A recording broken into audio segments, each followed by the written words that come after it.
Hello, welcome back to the channel Mad Crypto. This is going to be another short video. I feel like I say that every video is going to be a short video, but this is going to be probably an even shorter one. But a very important one, and it's just a few tips when it comes directly to trading. Trading anything at all, but mine's going to be focused on Bitcoin, but these can probably be used for whatever you're trading, stocks, other cryptos, anything at all really. But the first one is not to fight the trend. If you're in an upward trend, look for opportunities to go long. If you're dead set on looking for opportunities to go short, in an upward trend, those short opportunities are going to come in the smaller time frames. I'm staying away from the smaller time frames, and I'm looking for opportunities to go long on Bitcoin. It's a safer way to trade. You're just minimizing. It's one way of you're minimizing risk. If you're in an upward trend, the trend is going up. It's more risky to be taking shorts. Second point I want to make is about confluence between your indicators. If you're getting a signal on an indicator, you want to be matching. You want to be getting a signal off multiple indicators. You want them to be coming together to tell you something, not just getting a signal off one indicator thinking I'm going to buy now. This indicator looks like I should buy, and that's it. Have confluence between the indicators when you're making your trade, when you're making your decision. Third point is leverage, and I've spoken about leverage in a few videos, but it's probably in cryptocurrency, it's probably one of the important things, and especially for people who are new. Leverage is very enticing. You have the possibility, like a lot of platforms, you're allowed to go up crazy leverages, 100x leverages, and the profits that could be made if one of those decisions goes right for you is very enticing. The profits could be huge, but they're going to be short-lived. They're going to be quickly lost if you're losing those crazy leverages all the time. All it takes is one bad trade to go against you. And in Bitcoin, the size of the moves we see in a single half-an-hour candle, less could be $1,000. So leverage, I use it, but I'm not going crazy with leverage, and it's just be very careful with leverage, basically that, and try and keep your leverage as low as you can.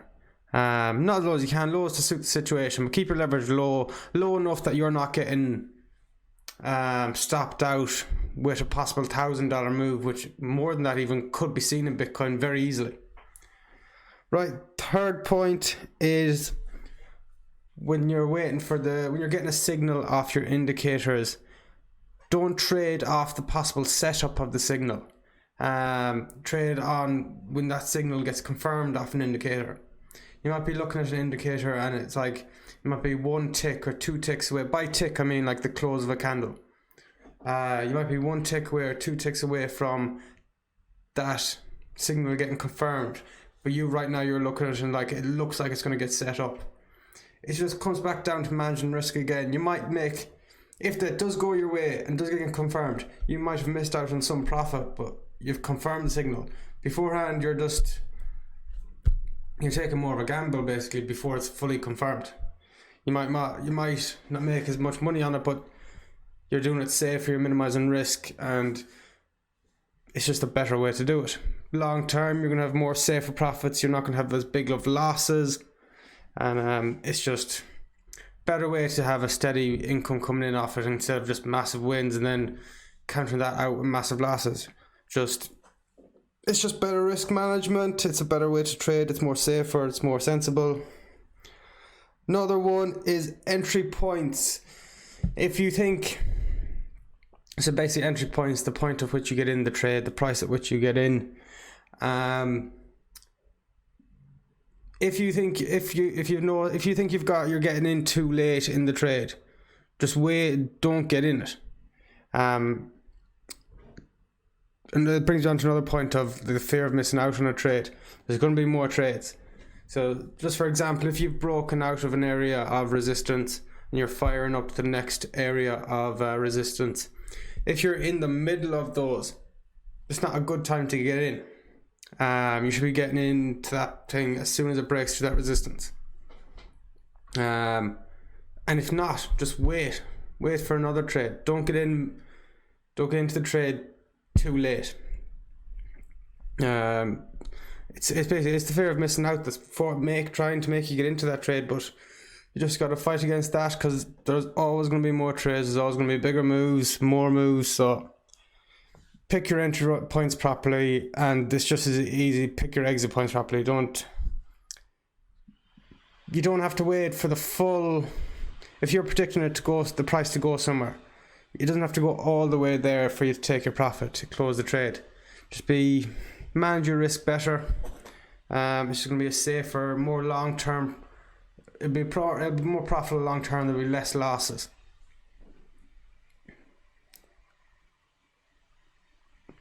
And let me see. Also, having your take profits and stop losses set. This is I've spoken to a few people who one of the biggest problems was not setting take profits or stop losses. So Bitcoin trades 24 hours. So if you don't have a stop loss set or a take profit set, like, you could have gone up and hit your target and come all the way back down by the time you're sleeping, or by the time you go to shop or anything like that. So have your take profit set, and for the same reason have your stop losses set. You could go get yourself something to eat, do anything in a short space of time. It doesn't have to be going to sleep, just getting something to eat. The price, the price of Bitcoin so volatile, it could have plummeted and you got liquidated, everything could be gone. So have your stop losses set and your take profits set. And last thing is just not to overcomplicate things. You see some charts, and sometimes it's necessary, but you see some charts and they've just got too much on them to the point where it is unnecessary. If you have to think what you're doing with your trade, if you have to think too much about it while you're using your indicators, you're probably using too much. It's probably too overcomplicated. Just try and simplify it, and just get your exit entry points right, your stop losses, just a bit of confluence between the indicators, follow the trend. And it's not that, saying it isn't that simple. It's harder when it's put into action, but they are some of the main, I'd say, tips for trading Bitcoin, which can be used for trading other things. But that is it for this video. I just wanted to go through a few basic Bitcoin trading tips, seeing as if the price does continue to go up, and if the halving does produce another big bull run, we're going to get an awful lot of people back in the space, an awful lot of newbies to Bitcoin trading. So these are important tips for people to know. That is it for this video. Thank you for watching Mad Crypto. Thank you.